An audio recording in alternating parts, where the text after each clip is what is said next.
અમદાવાદ મનપા સંચાલિત NHL medical કોલેજમાં વિદ્યાર્થીઓ જીવના જોખમે અભ્યાસ કરી રહ્યા છે। આ કોલેજનું બિલ્ડિંગ એટલું જર્જરિત થઈ ગયું છે કે છત પરથી પોપડા પડી રહ્યા છે અને સ્લેબના સળિયા બહાર દેખાઈ રહ્યા છે।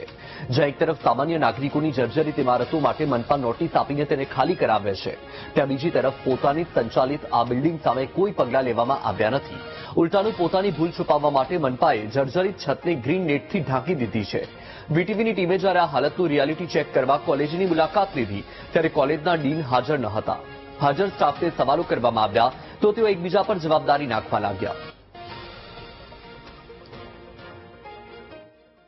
અમદાવાદ મહાનગરપાલિકા સંચાલિત એનએમસી મેડિકલ કોલેજ છે।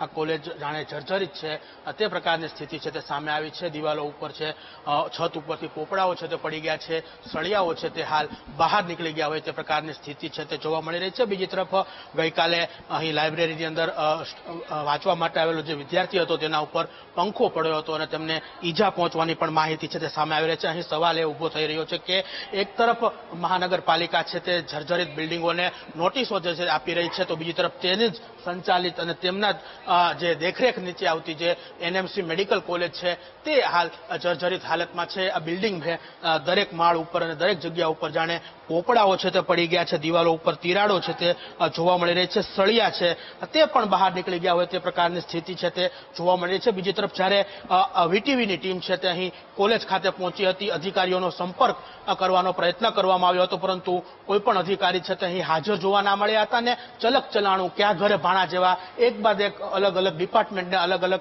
અધિકારીઓ ઉપર છે તે ખો આપતા હોય તે પ્રકારની સ્થિતિ છે તે જોવા મળી છે। ત્યારે સવાલ અહીં ઉભો થાય છે કે એનએમસી મેડિકલ કોલેજમાં ભણતા ભાવિ ડોક્ટરો છે તેના ઉપર કેટલું જોખમ છે, કારણ કે અવારનવાર છાસવારે છે તે અહીં પોપડા પડવાની અને વિદ્યાર્થીઓ ઇજાગ્રસ્ત થવાની ઘટનાઓ છે તે અહીં બનતી હોય છે। ત્યારે હવે કોણ આ જવાબદારી લેશે અને કોણ કાર્યવાહી કરશે તે એક સવાલ છે તે અહીં હાલ ઉભો થાય છે।